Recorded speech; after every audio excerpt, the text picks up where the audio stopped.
next topic we are starting is WMI. Okay, WMI basically stands for Windows Management Instrumentation.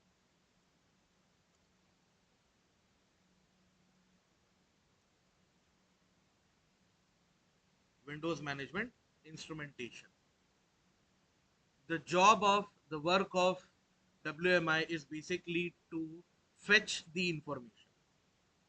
Okay, it fetches the information of local machine, means itself, and remote machines too. Okay, so if we are working on single machine, there also it will work out. If you have multiple machines to work with, even that will work. Okay, now here when you talk about WMI, what kind of information are we talking about? Okay, so information like, it could be hardware information, it could be software information, it could be, let's say, service, it could be process. Okay, it could be, let's say, firmware. Okay, it could be anything. Okay, so whatever you can think of, those particular informations can be pulled.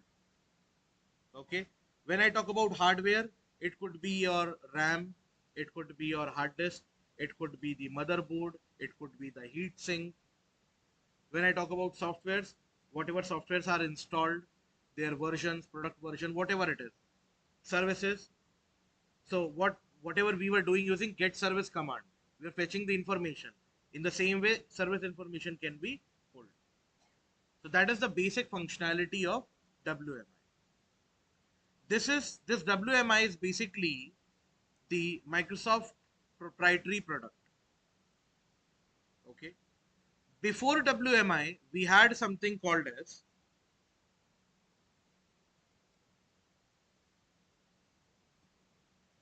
SIM. It's not like it is not in use. Okay. But earlier or initially, SIM was introduced. SIM stands for Common Information Model. Common Information Model. This was the open source method.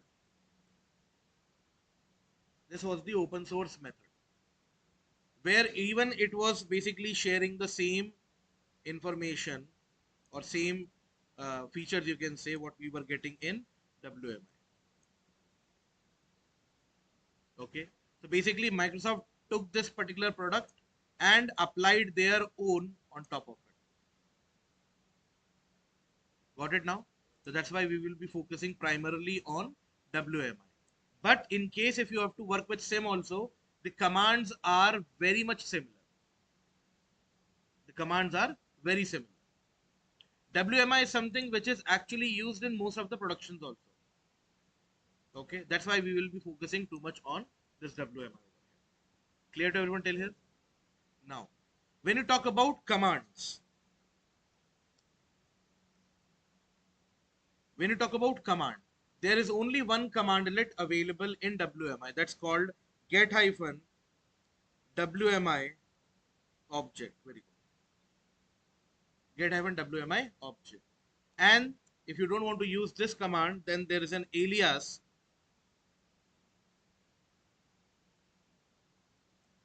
called GWMI. Okay, so there is only one command available with the help of which you have to do everything. But there are plenty of classes available. There are plenty of classes available. Each and every component has its own class. Okay, like BIOS has its own class. Operating system is having its own class called operating system.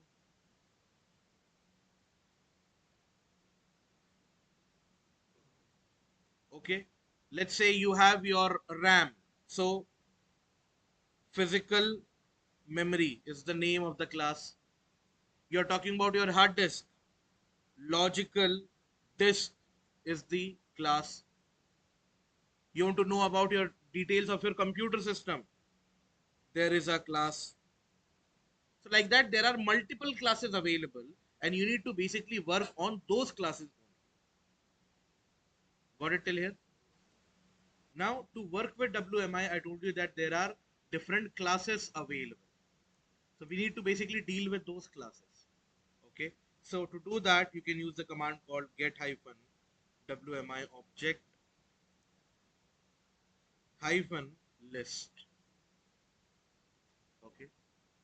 Pay attention here. So when you run this line over here, these many classes are there.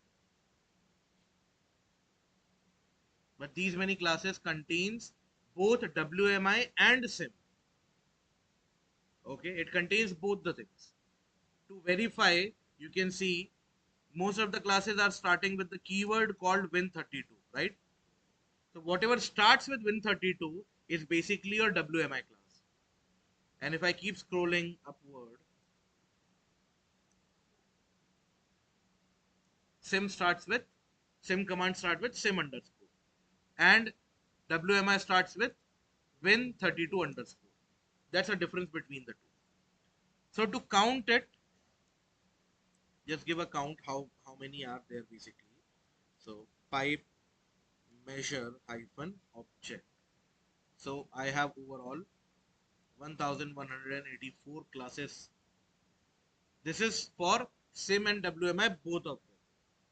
But now let's say I want to filter only WMI classes. I want to work with only WMI. Then in that case, I can go with this where hyphen object. Okay. Now here I need to target.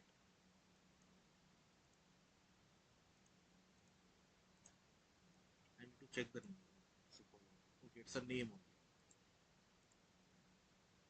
Dollar underscore dot name hyphen match, and I'm gonna pass a pattern over here. Cap symbol Win32 underscore. Okay, what this cap symbol basically represents that starting in the starting it should be Win32 underscore. Let's see if it works. Sorry.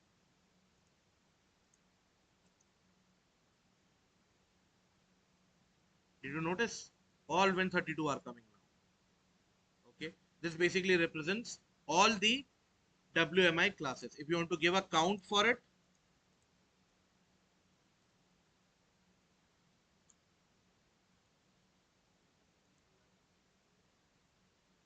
for pattern matching, we go with match keyword. You can go for that also. I'm not denying, but there the cap symbol will not make any sense over. You just write like Win32 underscore and then star. That kind of pattern can be passed. So it is up to you which one you want to use. Now you can see 734 classes only for WMI. Now we have got the list of all the classes. I'm gonna run it one more time and let's see what do we have over here. If I scroll up, see Win32 underscore process startup. If I scroll up, randomly I'm selecting some names, okay? Let's say printer configuration, that's one of the class. Current time, local time, UTC, okay? Then if I go up and search for physical memory, remember? Registry. Even if you want, you can manage it from here. Then we have, let's say, account, user account, group, system account, okay? BIOS. If I keep scrolling, you can see USB controller, video controller, tape drive, disk drive, motherboard, okay, memory, logical disk processor, network adapter. So you can see almost every physical and logical component that you know is basically available over here. These can be managed with the help of WMI. Got it now? Let's use this WMI classes to fetch some information. Okay. So the simple command over here is get hyphen WMI object hyphen class. Okay. Now here the problem is in PowerShell, whatever we wanted, just hit tab and it will auto complete. WMI classes is the only thing where the tab will not work out. So you have to know the certain class to basically deal with it. So here it is gonna be win 32 underscore. Let's say I want to fetch the information of my BIOS. Simply I'll write BIOS. You can see the tab is not working over here. Okay. Now if I run it, that's my BIOS settings. It's my virtual machine, so it is giving all VMware related stuff over here. But if I copy the same and put it in my base machine, see, got it? So these kind of informations can be fetched out with the help of WMI. Okay. Not only this, you have, let's say, computer system. It will give you all computer system related information like this. You can see here domain name. You can see primary owner and you can see the physical memory. We will convert that physical memory. You can see here right now it is giving a big number. It's in bytes right now, KBs. Okay. So we will convert this KB information into GB. Okay. Next is operating system.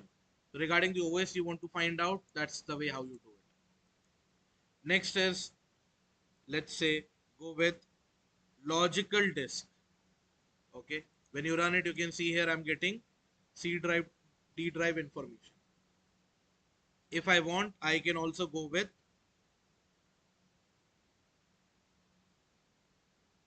logical disk pipe format hyphen table. So this will give me the formatted table like this. Okay. If I go with another class, let's say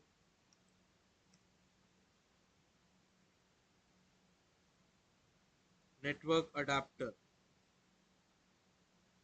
this will give me the information of different adapters over here. So just to make it more visible, I can go with this approach.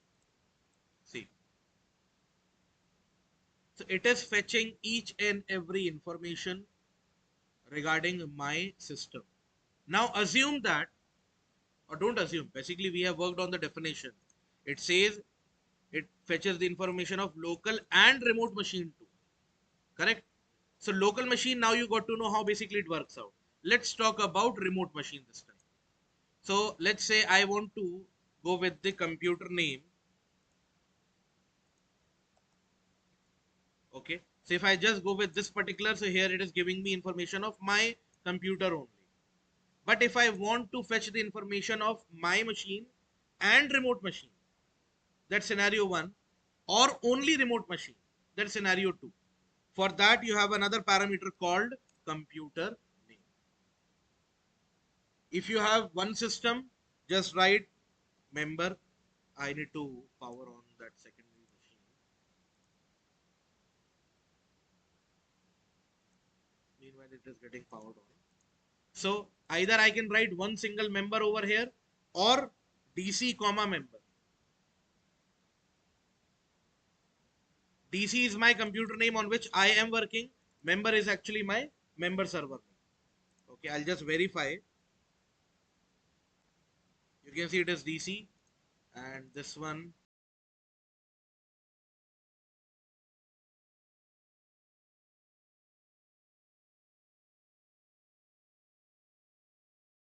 Either name or IP address.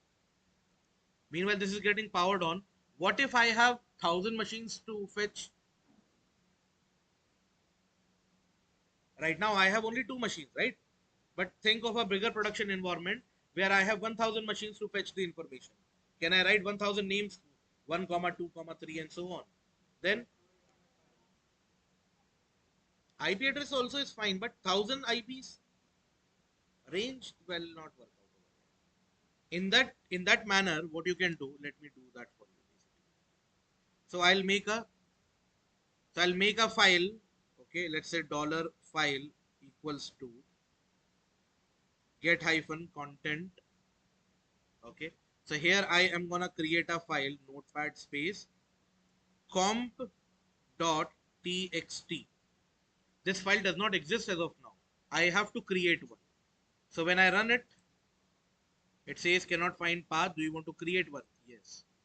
And here in this one, I will write whatever computer names I have. So I have only two systems as of now. DC, enter, member.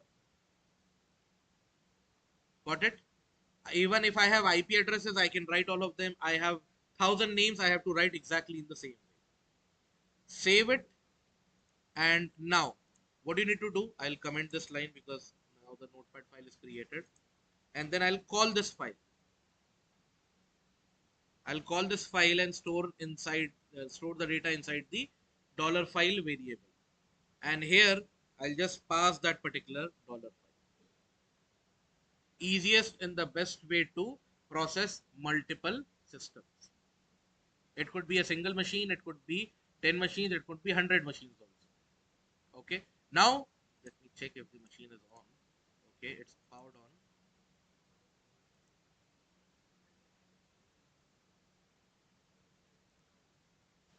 So now here I will log in with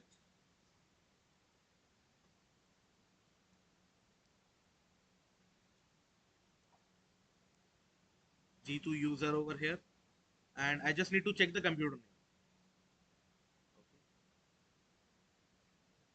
Okay. I could have done that using DC also.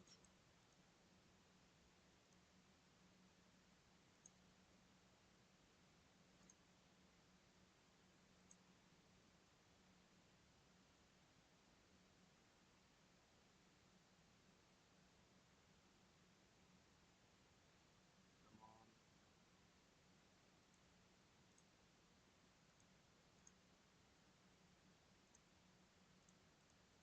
Okay, computer name is member one. Okay, computer name is member one. Again, I'll open the file. It's member one. I'll reload the file. Now, just run this command to make it clearly visible. Format table. Yes. Run this, and there we go. You can see here domain is training.com. Manufacturer is VMINC. Model is this one. Name is DC. Okay, and you can see different RAMs are attached. Here it is actually 4 GB I have attached, and here it is 3500 3.5 GB I have attached. Okay, so this is how basically the entire scenario works for different computers. Clear to everyone till here? Okay, this is one way to deal with your WMI objects. Now if I want to go with some other scenario also, I just have to copy this, and let's say I want to fetch the disk information for both the computers. Okay, I can run it like this, and there we go. Okay, first you can see, okay, here it is not visible which one is which OS, but first one is DC and the second one is member, I guess. We will sort it out, don't worry. What we can do over here is select hyphen object. I'll go with device ID, comma, I'll go with free space, comma, I'll go with size. But also I'll go with one more parameter which is not available here called PS computer name. I need to check whether it is properly working or not. There we go. From where this PS computer name came into picture?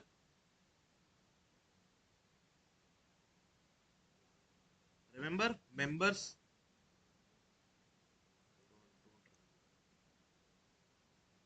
If I go with this command get hyphen member, And when I run this line, can you see that? So basically this command will show you PS computer names so that you can fetch out the appropriate information. Got it now? So now next task is to fetch the C drive size of all machines within the environment. That's the task. Okay. Now how basically it needs to be done. So first of all, I would have to take the same notepad file because it contains all the computer names inside it. Once this is done, now what I need to do is I need to use this particular last command, but it will be used in a different way. So I have to break it in different lines. And let's see whether it is working properly or not, first of all.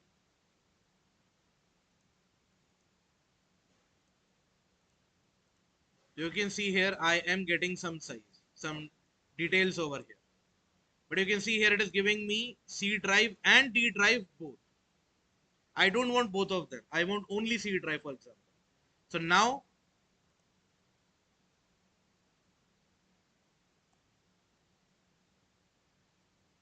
where hyphen object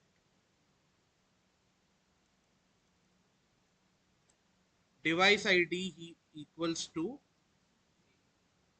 C colon. Whatever is written over here, exactly you have to write the same thing. And now when I run the code, you can see here again it is going in this way. So let's break it and go for format table. Okay.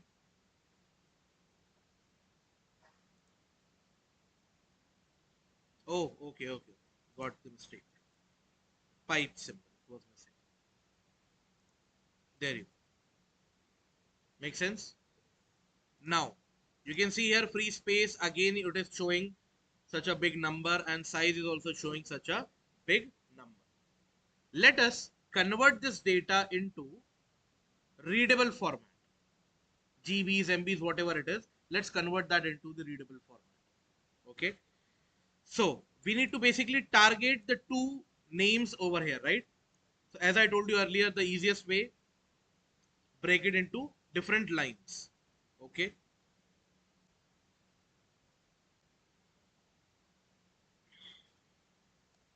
Let's run it and see if anything got disturbed. Nah, all good. This is clear to everyone what I have done over here. Now what we need to do, we need to now change these two values. So I'll target both of them one by one. Okay. So at the rate curly bracket, label equals to name free space. I'll write in GBs. This in bracket in GBs, it's my way. Okay. You don't have to write it. You can ignore it also. Then expression equals. Okay. So here I'm gonna go with dollar underscore dot free space. But that's not the actual way. So here what I'm gonna do, math, remember, double colon, round this one.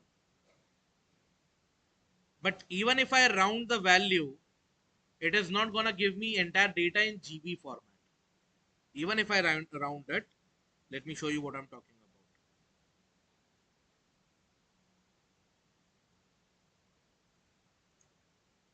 about. Okay, something is wrong. Hold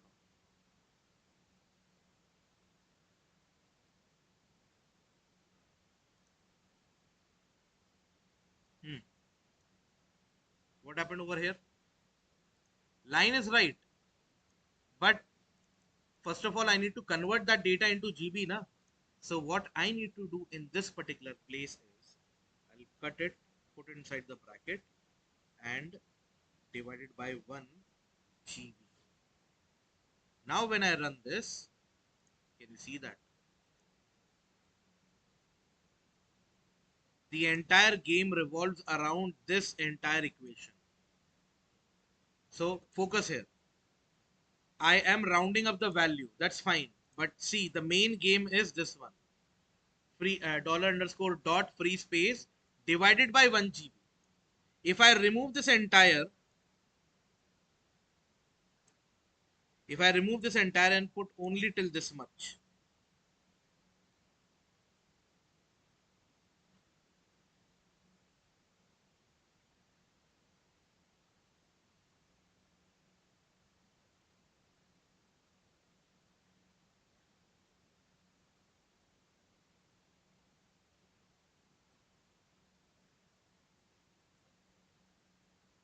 five.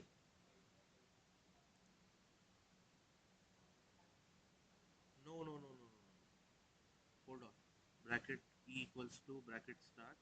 Okay, one more bracket is missing. Yeah, that's all. Now when I run it, can you see it now?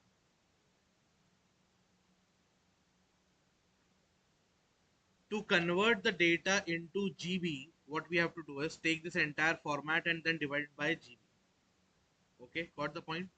1 GB. If you want the data in 1 MB, then you will write like this 1 MB, and then you get the data in MB over here. But since we want in GB, that's the way how it needs to be done. But since you can see, in TB also. Okay, but that does not make any sense over here right now. But you can see how many decimal places we have over here, how many values we have after decimal, right? So to do that, we need to basically go with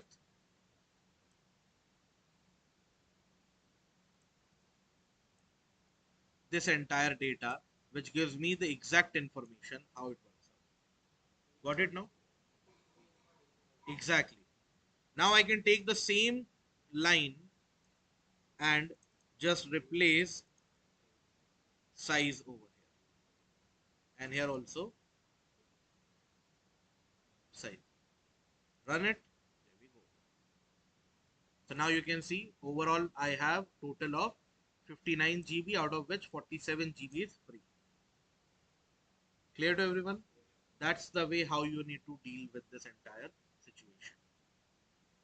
The same command can be now used for multiple systems to get their C drive size information. Got it? Do it.